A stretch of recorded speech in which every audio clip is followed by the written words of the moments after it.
नमस्कार। आप देख रहे हैं केसरी की आवाज।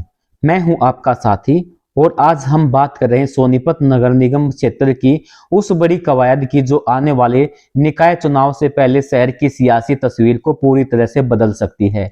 जी हां, हम बात कर रहे हैं नई वार्ड बंदी की।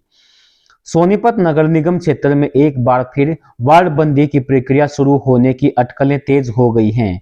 वर्ष 2018 में अंतिम बार वार्ड बंदी हुई थी, जिसके तहत नगर निगम को 20 वार्डों में विभाजित किया गया था। लेकिन बीते कुछ वर्षों में शहर की तेजी से बढ़ती आबादी अब इस संरचना को अप्रासंगिक बना चुकी है। अब वार्डों की संख्या 25 तक होने की उम्मीद लगाई जा रही है। दरअसल मौजूदा निगम कार्यकाल जनवरी 2026 में पूरा होने वाला है और ऐसे में यह स्पष्ट नहीं है कि चुनाव वर्तमान व्यवस्था के तहत होंगे या फिर नई वार्ड बंदी के आधार पर। नगर निगम प्रशासन अब 50,000 की आबादी पर एक वार्ड निर्धारित करने की दिशा में विचार कर रहा है। मार्च 2025 में हुए उपचुनाव में नगर निगम क्षेत्र में 2,94,000 से अधिक मतदाता दर्ज किए गए, जबकि दिसंबर 2020 में यह संख्या 2,40,000 थी। यानी सिर्फ 4.5 साल में करीब 50,000 की बढ़ोतरी, जो यह बताती है कि मौजूदा वार्ड ढांचा अब जनसंख्या के अनुरूप नहीं है। नगर निगम का गठन जुलाई 2015 में हुआ था।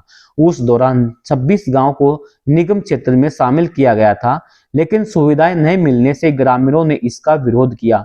आखिरकार जून 2017 में जीटी रोड पार के गांव को बाहर कर दिया गया और 13 गांव की शर्तों के साथ निगम में जोड़ा गया। इसके बाद दिसंबर 2018 में वार्ड बंदी की गई, लेकिन उस पर आपत्तियां दर्ज हुई।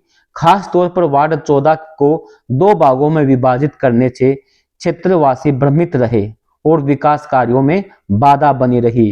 विशेषज्ञों की माने तो नई वार्ड बंदी से न सिर्फ जनप्रतिनिधियों का कार्य क्षेत्र संतुलित होगा, बल्कि विकास योजनाओं का संचालन भी अधिक व्यवस्थित तरीके से होगा।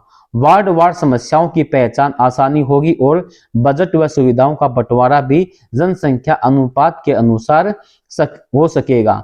फिलहाल सरकार या नगर निगम की ओर से कोई आधिकारिक अधिसूचना जारी नहीं हुई, लेकिन जानकारों की माने तो आगामी चुनाव से पूर्व जनगणना के आधार पर नई वार्डबंदी तय मानी जा रही है। यह प्रक्रिया अभी शुरुआती चरण में है, लेकिन जैसे जैसे जनवरी 2026 नजदीक आएगा, इस पर स्पष्टता बढ़ेगी और निगम की सियासी घसरगर्मी भी बढ़ेगी।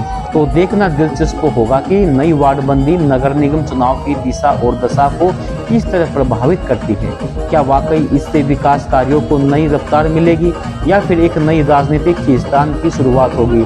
हालांकि सोनीपत नगर निगम के मेयर राजू जैन ने संकेत दे दिए हैं कि नई वार्डबंदी के आधार पर ही आने वाले चुनाव होंगे। आपका क्या मानना है? क्या नई वार्डबंदी जरूरी है? अपने विचार कमेंट बॉक्स में जरूर बताएं और ऐसी ही अपडेट्स के लिए सब्सक्राइब करें केसरी की आवाज।